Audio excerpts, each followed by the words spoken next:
नमस्कार साथियों, स्वागत है आपके अपने यूट्यूब चैनल जीएस एकेडमी पे। जो हमारे प्रीवियस ईयर क्वेश्चन की सीरीज चल रही है, उसी को कंटिन्यू करते हुए आज का जो पेपर है ये है 31 दिसंबर, जो कि यूके ट्रिपल एससी के द्वारा जो बीपीडीओ का पेपर कराया गया था, उसका पेपर है। इसका सोल्यूशन हम इस वीडियो में देखेंगे। तो ये वीडियो आपको कैसी लग रही है ज़रूर बताएँ। अगर अच्छी लग रही है तो चैनल को सब्सक्राइब करें और वीडियो को लाइक करें। आगामी एग्ज़ाम जितने भी होने वाले हैं यूके ट्रिपल एससी के, उन एग्ज़ामों में यहाँ से क्वेश्चन डेफिनेटली आपको देखने को मिलेंगे और आपको ये भी पता चलेगा कि पेपर का लेवल किस अनुसार आयोग पेपर बना रहा है, पेपर सेट कैसे किया गया है और कुमाऊनी और गढ़वाली किस तरह से पूछी गई है और आपको किस तरीके से तैयारी करनी है, इसका भी आपको इस पेपर के साथ आकलन लगेगा। अगर जिसको ये पेपर की पीडीएफ चाहिए वो टेलीग्राम चैनल ज्वाइन कर ले, वहाँ से पीडीएफ कलेक्ट कर ले, वहाँ से आपको पीडीएफ प्रोवाइड हो जाएगी। आज की वीडियो शुरू करते हैं जिसमें 20 नंबर की हिंदी पहले हम देखेंगे, जिसमें कुमाऊनी और गढ़वाली भी ऐड है। चलिए शुरू करते हैं वीडियो पहला क्वेश्चन के साथ। पहला क्वेश्चन है, सिय वदन राम हिमकर नाही पंक्ति में कौन सा अलंकार है, ये बताना है। इसमें है प्रतीप अलंकार। ऑप्शन नंबर जो सी है इसका बिल्कुल सटीक आंसर बनेगा। क्वेश्चन नंबर 2 है, दिया गया है निहधन रोग में जो निहधन रोग है इससे कौन सा शब्द बनेगा संधि, यानी कि ये बनेगा निरोग। जो निरोग है ये शुद्ध ऐसे लिखा जाता है। ऑप्शन नंबर जो सी पे लिखा गया है। क्वेश्चन नंबर अगला है, क्वेश्चन नंबर 3। इसमें दिया गया है निम्नलिखित में से शुद्ध वाक्य चुनना है हमें। शुद्ध वाक्य जो है वो है भट्टी में ईंधन नहीं था। ऑप्शन नंबर जो डी है इसका बिल्कुल सही आंसर है। क्वेश्चन नंबर 4 है, एक और रचनाएं दी गई है, दूसरी ओर उनके लेखक दिए गए हैं और इसको सम्मिलित करना है। जैसे पहला है मुक्तिबोध। मुक्तिबोध की रचना हो जाएगी हमारे चाँद का मुँह टेढ़ा है, यानी कि एक का हो जाएगा हमारा 3। दूसरा है माखनलाल चतुर्वेदी। माखनलाल चतुर्वेदी की कौन सी रचना है, वो हो जाएगी हमारी पुष्प की अभिलाषा। तीसरा है निराला जी की। निराला जी की रचना कौन सी हो जाएगी, यानी कि बादल राग। और जयशंकर प्रसाद जी की कौन सी रचना हो जाएगी, ये हो जाएगी आंसू। तो हमारा जो कोड बनेगा इस अनुसार ये बनेगा 3 4 1 2।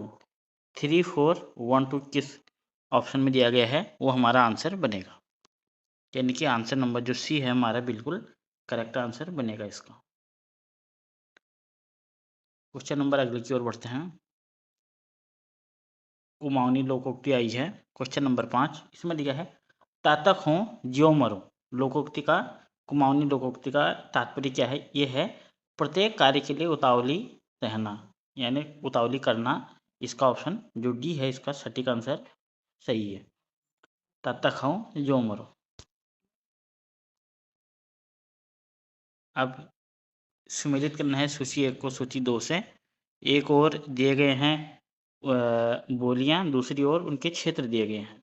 जैसे जो 12 मंडल क्षेत्र है ये खसपर्जिया, और जो पिथौरागढ़ है यहाँ सोरियाली बोली जाती है, और डीडी हाट में सिराली, और काली कुमाऊं क्षेत्र में कुमाऊनी बोली बोली जाती है। यानी कि जो इसका वो बनेगा हमारा कोड बनेगा, वो बनेगा हमारा 2 3 4 1।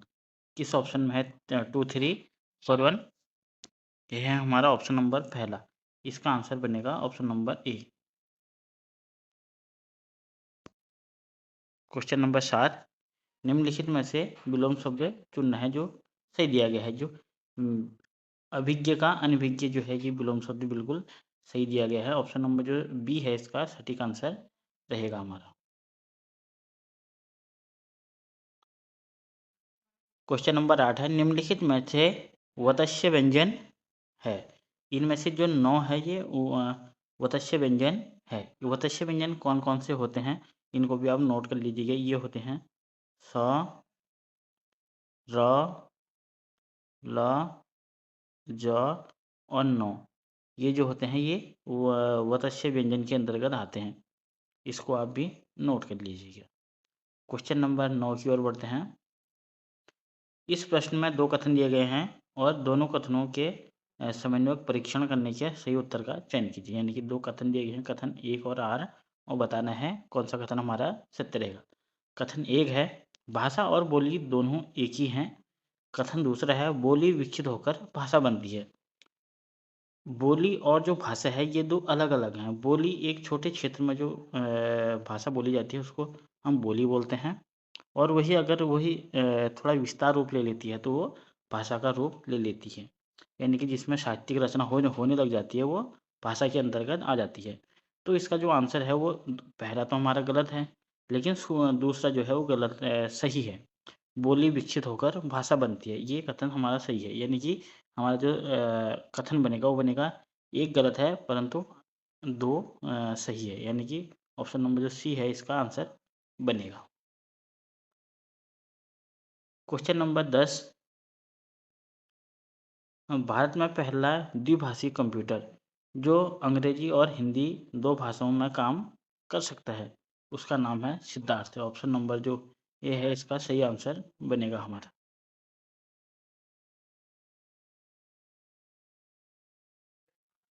क्वेश्चन नंबर 11 है, दिए गए शब्दों में कौन से शब्द में उपसर्ग नहीं है? बताना कि 4 शब्द दिए गए हैं, बताना कि उपसर्ग किसमें नहीं है।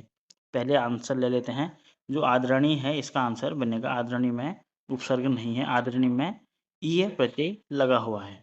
आदरणीय में ई प्रत्यय लगा हुआ है, यानी कि इसका आंसर जो आंसर है वो बनेगा सी, बिल्कुल सटीक।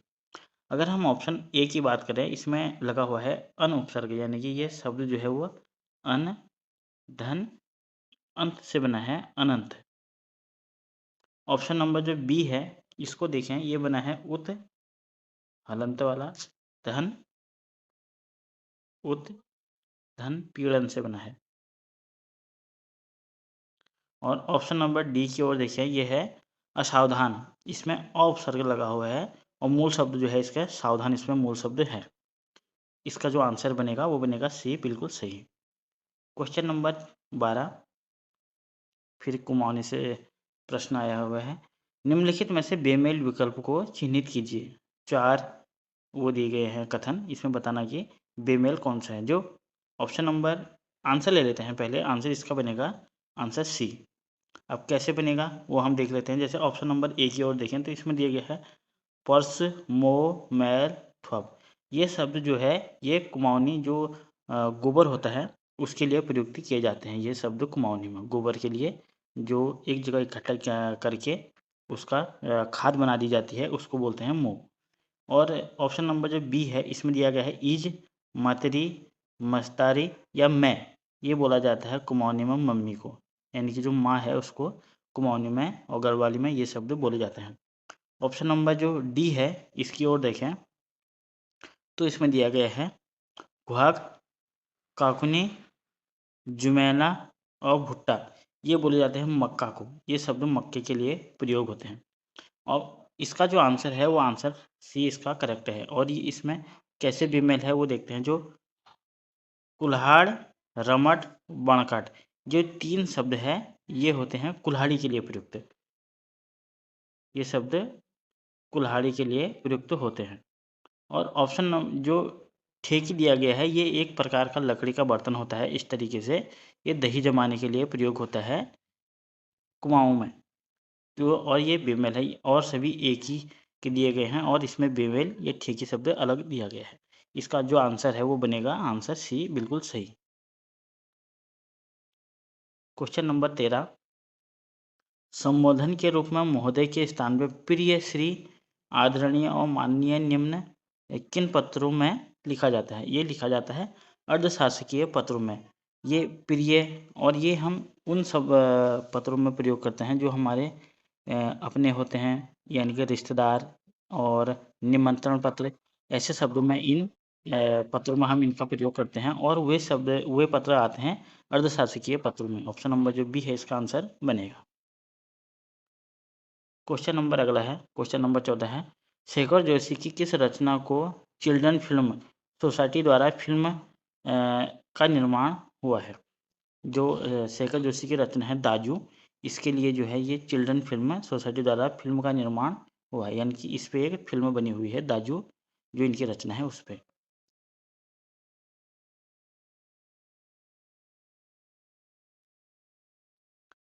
क्वेश्चन नंबर 15 है, एक ओर दिया गया है जनपद, दूसरी ओर दिए गए हैं उपजातियाँ हमें मेल करना है। जो मार्छा है ये मिलती है हमारी चमोली जनपद में, जो जाट जनजाति है ये मिलती है हमारी उत्तरकाशी जनपद में, और जो सलानी है ये मिलती है टिहरी में, और राठी मिलती है पौड़ी जनपद में। इसका जो कोड बनेगा हमारा वो बनेगा 2134, ये इसका कोड बनेगा। देख लेते हैं ऑप्शन किस ऑप्शन में इसका आंसर दिया गया है। तो जो आंसर पहला है इसका आंसर बनेगा कोड पहला, यानी कि ऑप्शन नंबर ए है इसका सही आंसर। क्वेश्चन नंबर अगले की ओर बढ़ते हैं। क्वेश्चन नंबर 16 है जौनसारी भाषा की लिपि किस में लिखी जाती है। जौनसारी जो भाषा है ये लिखी जाती है देवनागरी लिपि में। ऑप्शन नंबर जो सी है इसका बिल्कुल सही आंसर रहेगा। फिर एक कुमाऊनी लोकोक्ति आ गई है, कहावत, जिसमें है खाण हुन है गेठी कमल लागी पेटी। जो इसका अर्थ है वो है झूठी शान दिखाना। ऑप्शन नंबर जो बी है इसका सही आंसर है। अगला क्वेश्चन है सींग पठियोण। सींग पठियोण मुहावरे का अर्थ क्या है। यह है लड़ाई के लिए तैयार होना। और जो ये शब्द देख रहे हैं हम, ये वाला शब्द, इसको वर्णमाला में स्थान दे दिया गया है। अब वर्णमाला में टोटल वर्णमाला की संख्या कितनी होगी, अब 53 हो गई है। हाल ही में इसको स्थान दे दिया है, और जो इसका आंसर है वो बनेगा आंसर सी हमारा। क्वेश्चन नंबर लग रहा है श्रृंग शब्द दिया गया है और इसकी वर्तनी विश्लेषण बताना है। जो श्रृंग शब्द है वो लिखा गया है हमारा श्रो आधा, री, ढो, ग आधा और ओ, ये बना है श्रृंग शब्द, यानी कि बी इसका सही आंसर रहेगा। क्वेश्चन नंबर 20, एक और कुछ देवताओं के नाम दिए गए हैं, दूसरी ओर उनके पर्यायवाची दिए गए हैं, और बताना कि कौन सम्मिलित है।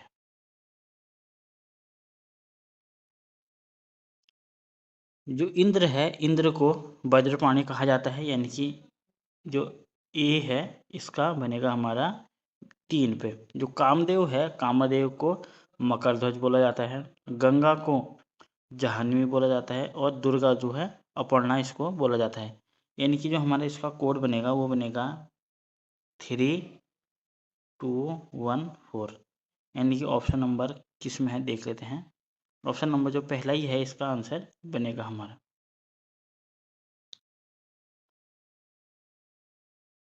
अब यहाँ से हमारे हिंदी के 20 क्वेश्चन कंप्लीट हो चुके हैं, और यहाँ से आगे हैं हमारे रीजनिंग के 10 क्वेश्चन। रीजनिंग के 10 क्वेश्चन देखते हैं, और ये हिंदी के क्वेश्चन आपको कैसे लगे और आपके कितना स्कोर बैठा ये भी आप कमेंट में बताइएगा। चलिए शुरू करते हैं। एक और पासा के निम्न 3 विभिन्न स्थितियाँ में उसके निचले तल पर कौन सा अंक आएगा। 3 पासा के दिए गए हैं और बताने कि हमको उसके 5 के विपरीत जैसे कौन सा अंक आएगा, 5 के विपरीत बताना है। तो इसको हम हल करते हैं। जैसे हम इसमें और इसमें 5 कॉमन ले लेते हैं तो इसी से हमारा आंसर निकल जाएगा 5। इसको हम घड़ी के सुइयों की दिशा के अनुसार अगर घुमाएं तो 2 1। अगर हम इसको देखें, इसको लिख लेते हैं 5 और 6 और 3, और कौन सा अंक बच गया हमारा 4 बच गया, तो इसका आंसर यहाँ पे 4 लिख लेते हैं। 2 के विपरीत में 6 होगा, 1 के विपरीत में 3 होगा, और 5 के विपरीत में 4 रहेगा।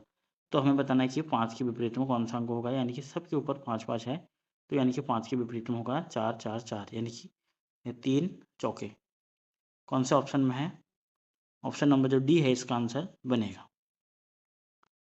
क्वेश्चन नंबर अगला है, थोड़ा छोटा कर लेते हैं, थोड़ा बड़ा दिखता है। नीचे दिए गए प्रश्न में 5 आकृतियाँ है।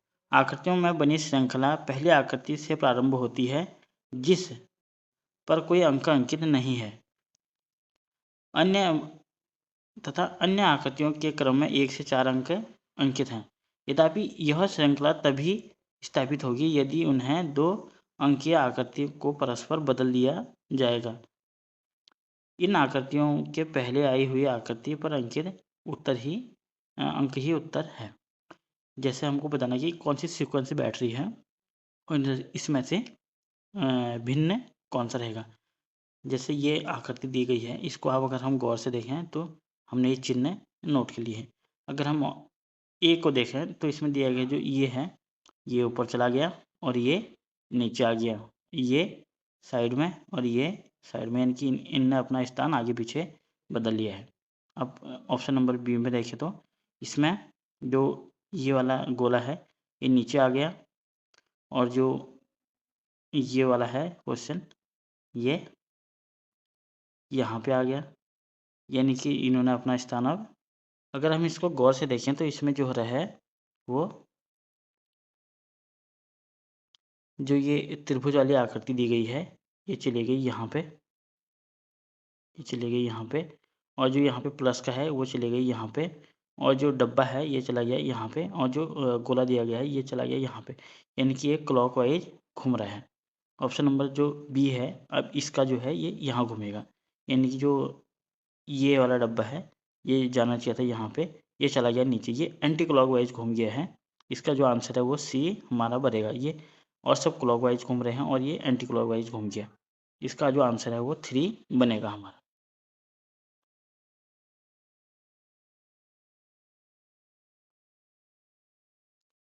क्वेश्चन नंबर अगला है क्वेश्चन नंबर 23, इसको भी हल करते हैं। योगेश ने पूर्व दिशा से चलना प्रारंभ किया, यानी कि योगेश है ये पूर्व दिशा की ओर से चलना प्रारंभ किया, ये 2 किमी चला, ये 2 किमी चला, फिर चलने के बाद वह दक्षिण दिशा की ओर मुड़कर 5 किमी चला, यानी कि दक्षिण दिशा की ओर मुड़कर वो कितना चल गया, 5 किमी चल गया। पुनः वह पूर्व दिशा की ओर मुड़कर 1 किमी चला, फिर वह 1 किमी फिर चल गया पूर्व दिशा की ओर। अंत में वह उत्तर दिशा की ओर 9 किमी चला, फिर वह उत्तर दिशा की ओर कितना चल गया, यानी कि 9 किमी चल गया।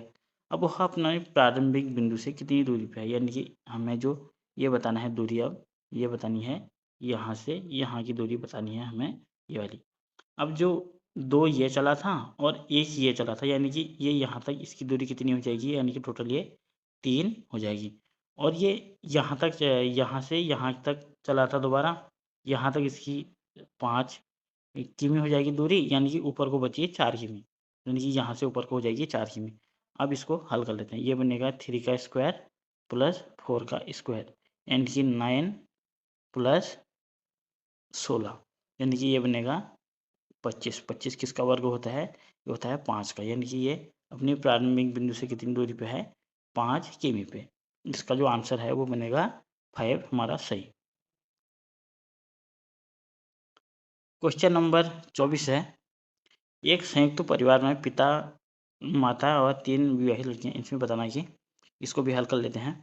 एक संयुक्त परिवार है जिसमें पिता और माता है, यानी कि एक बना देते हैं हम पिता, दूसरा बना देते हैं हम माता, पिता को प्लस से और माता को माइनस से इंडिकेट कर देते हैं। इसे बताना है कि उनकी 3 विवाहित पुत्री और 1 अविवाहित पुत्री है, यानी कि इनके 3 बेटे हैं, यानी कि ये एक फैमिली हो गई, इनके 3 बेटे हैं जिनकी शादी हो गई है, 3 बेटे हैं जिनकी शादी हो गई है माइनस, और 1 अविवाहित लड़की है। अब बताना है कि 2 बेटों के 2-2 बेटियां हैं, इन 2 बेटों की 2-2 बेटियां हो गई, 2-2 बेटियां हो गई इनकी, और 1 बेटी है, और परिवार में कुल 2 बेटों की 2 बेटियां तथा और 1 बेटा है, 1 बेटा भी हो गया इनका, यानी कि 1 प्लस भी हो गया। और परिवार में कुल कितनी महिला हैं, परिवार में कुल कितनी महिला हैं वो बताना है। 2 बेटियां 2 बेटियां 4 तो ये हो गई, 1 बेटी इसकी होगी 5, और इनकी बीबियां होगी 3, यानी कि 5, 6, 7, 8, और ये उनकी माता जी हो गई, यानी कि 9 टोटल महिलाएं हो गई। ऐसी इसका जो आंसर है वो बनेगा 9, ऑप्शन नंबर जो डी है इसका आंसर बनेगा।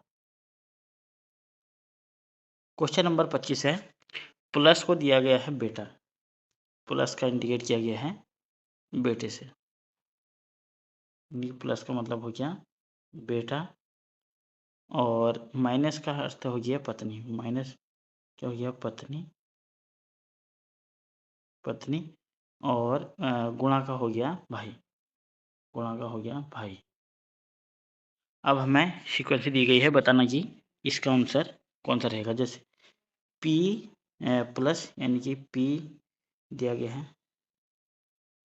P धन, धन का है बेटा, P बेटा है R का, P बेटा है R का, और आर यानी कि माइनस आर पत्नी है, इसको माइनस से इंडिकेट कर देता हूँ। आर जो है पत्नी है क्यू की, ये क्यू की पत्नी है, यानी कि क्यू इनका पापा हो गया।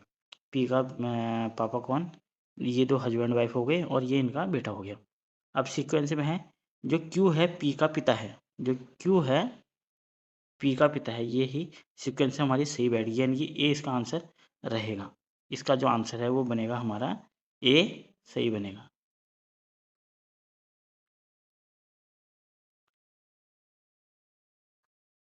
क्वेश्चन नंबर 25, क्वेश्चन नंबर ये आ गया 26।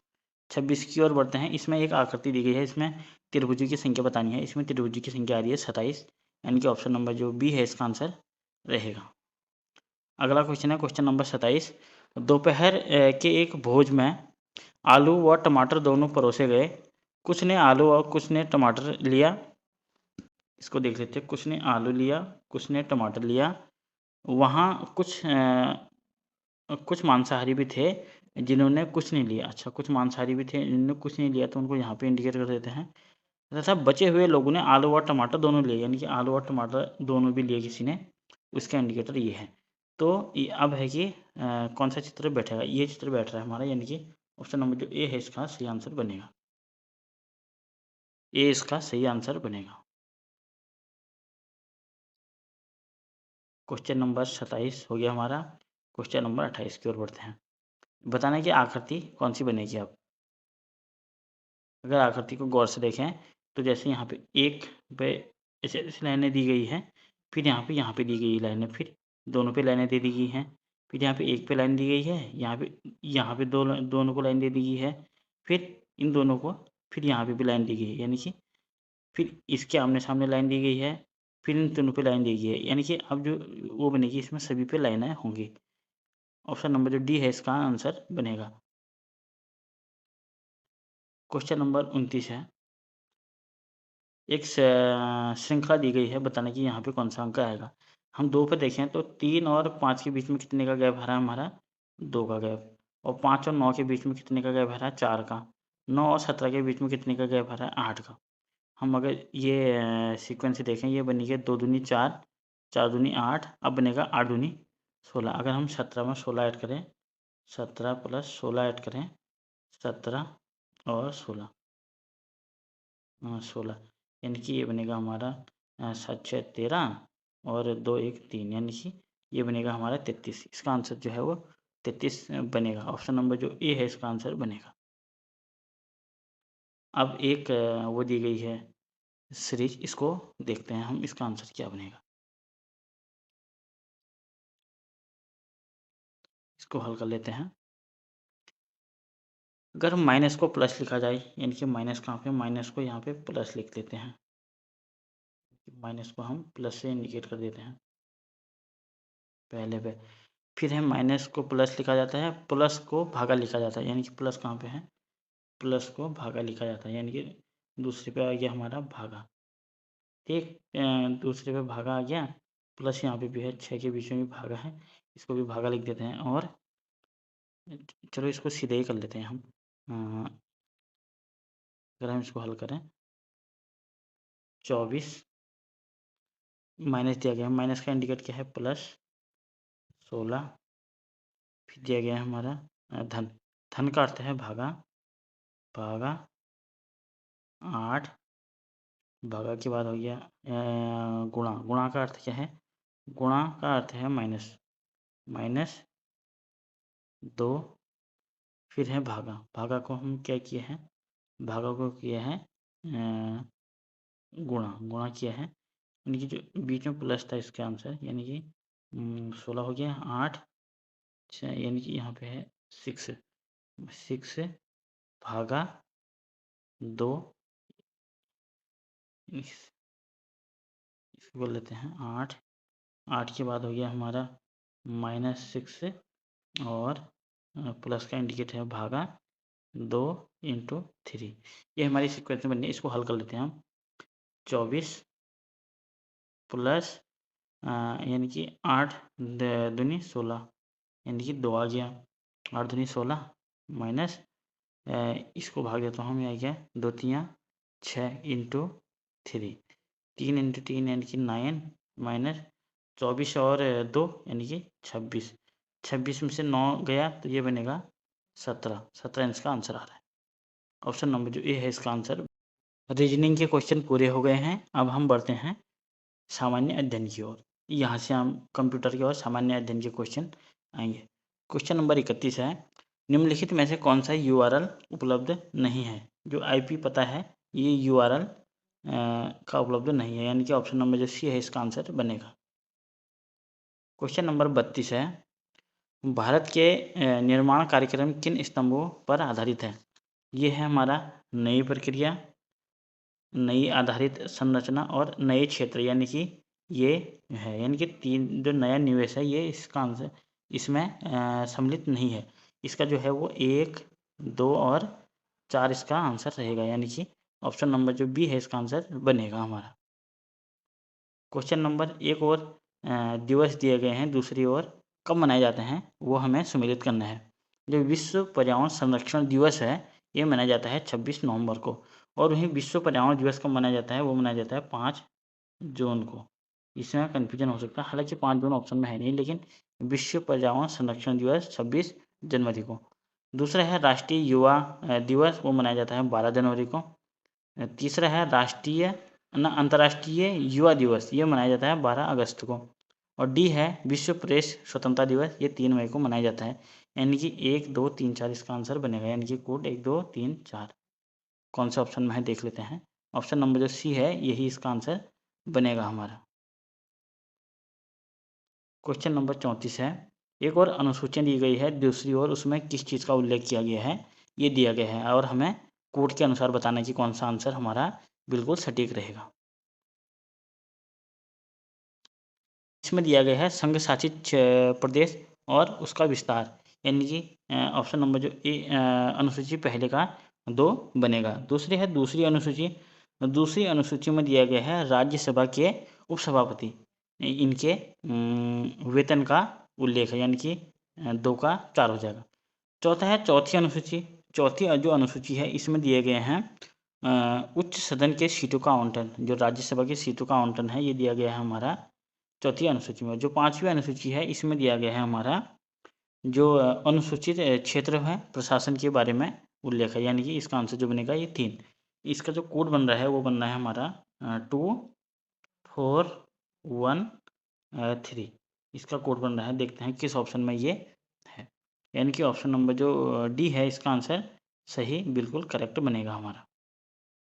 क्वेश्चन नंबर 35 है, निम्न में से किस शासक के द्वारा प्रति 5 वर्ष में प्रयाग में धर्म सम्मेलन आयोजित कराया जाता था? जो हर्षवर्धन द्वारा ये आयोजित कराया जाता था, यानी कि ऑप्शन नंबर जो सी है इसका आंसर सही है। क्वेश्चन नंबर 36 की ओर बढ़ते हैं।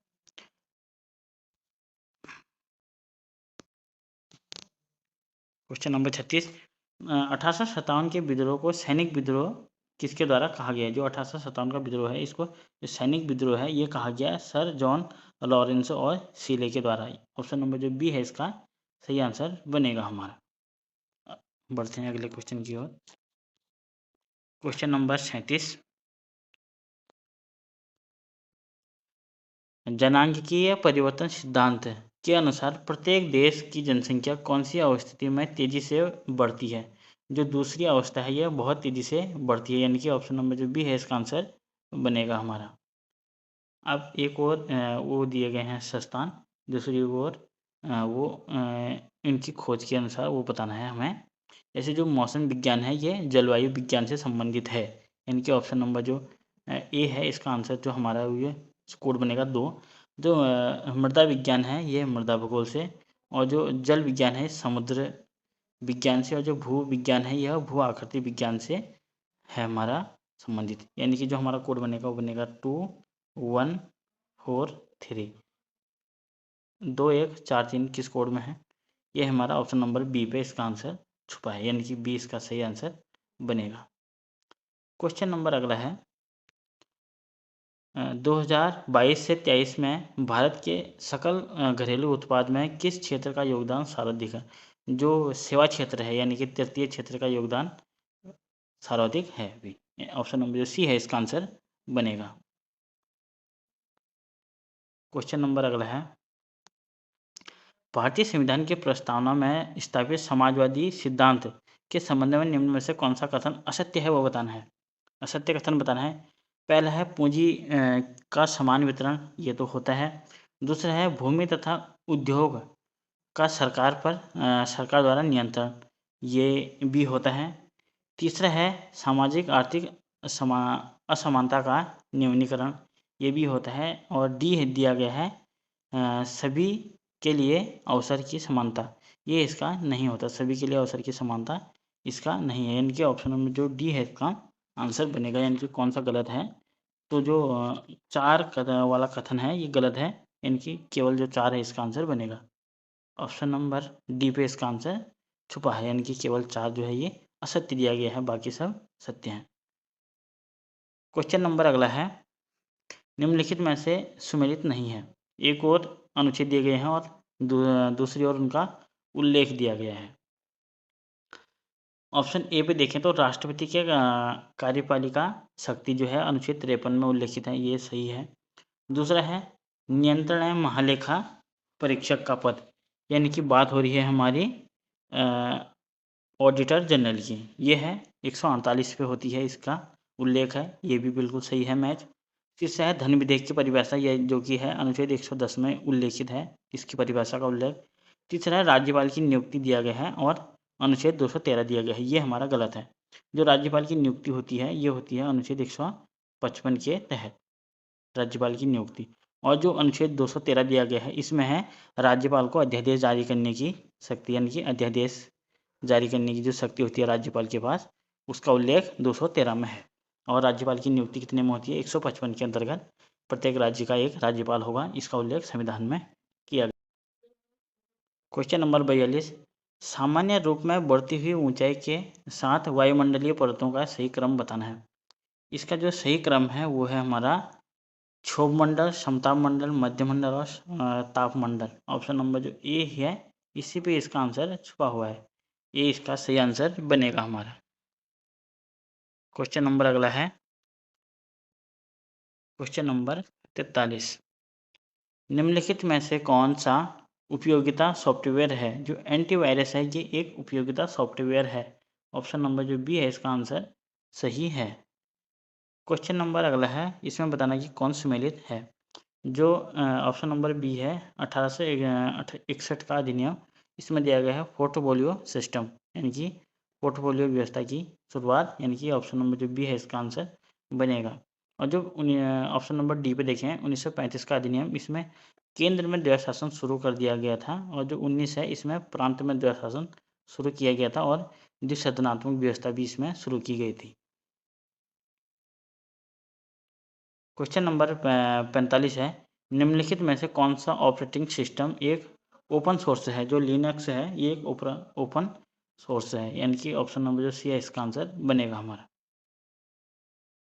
क्वेश्चन नंबर 46 है, उत्तराखंड की ऊंचाई के बढ़ते क्रम में पाए जाने वाले वृक्षों का सही क्रम है। पहले पाया जाता है सौगान, फिर चीड़, बांज, देवदार। देवदार सबसे ऊंचाई पे मिलता है, यानी कि ऑप्शन नंबर जो डी है इसका आंसर बनेगा हमारा। अब बताना कि नीति आयोग के संबंध में कौन सा कथन सही नहीं है, ये बताना है। 4 कथन दिए गए हैं नीति आयोग के बारे में, बताना कि कौन सा कथन सही नहीं है। पहला है, इसने योजना आयोग को प्रतिस्थापित किया है। जी हाँ, यह योजना आयोग के स्थान पर 1 जनवरी 2015 को नीति आयोग की स्थापना हुई, इससे पहले इसके स्थान पर योजना आयोग काम करता था। दूसरा है, यह राज्यों के मध्य संसाधनों का आवंटन करता है। नहीं, ये राज्य के मध्य कोई संसाधनों का आवंटन नहीं करता। तीसरा है, यह एक थिंक टैंक के रूप में कार्य करता है, ये भी बिल्कुल सही है। और डी है, यह ग्राम स्तर की योजनाओं को प्रोत्साहित करता है। जी हाँ, जो नीति आयोग है यह ग्राम स्तर से योजनाएं बनाता है और केंद्र द्वारा उसको अमल किया जाता है, फिर केंद्र द्वारा वहाँ से उनको योजनाओं को लागू किया जाता है जिस राज्य में जिसकी ज़रूरत होगी उसके अनुसार, यानी कि जो इसका आंसर बनेगा वो बी हमारा सही बनेगा। क्वेश्चन नंबर 48 है, प्रयाग स्तंभ अभिलेख निम्न में से किससे जुड़ा है। ये जुड़ा है समुद्रगुप्त से, यानी कि ऑप्शन नंबर जो डी है इसका आंसर हमारा बिल्कुल सही बनेगा। क्वेश्चन नंबर अगला है, G20 देशों का सही संयोजक है। जो G20 संयोजक है वो है हमारा ऑप्शन नंबर जो डी है, भारत, इंडोनेशिया, जापान और मैक्सिको। इसका जो सही संयोजक है वो ये बनेगा। और जो G20 की स्थापना कब हुई? G20 की स्थापना हुई 1999 में। और अभी जो G20 सम्मेलन हो रहा है वो किस देश में हो रहा है? वो हो रहा है ब्राज़ील में। ब्राज़ील में।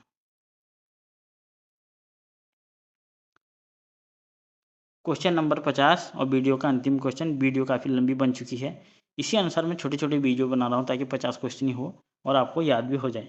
50 वाला क्वेश्चन है, भारत में बेरोजगारी का अनुमान लगाने के लिए किस अवधारणा का प्रयोग नहीं किया जाता?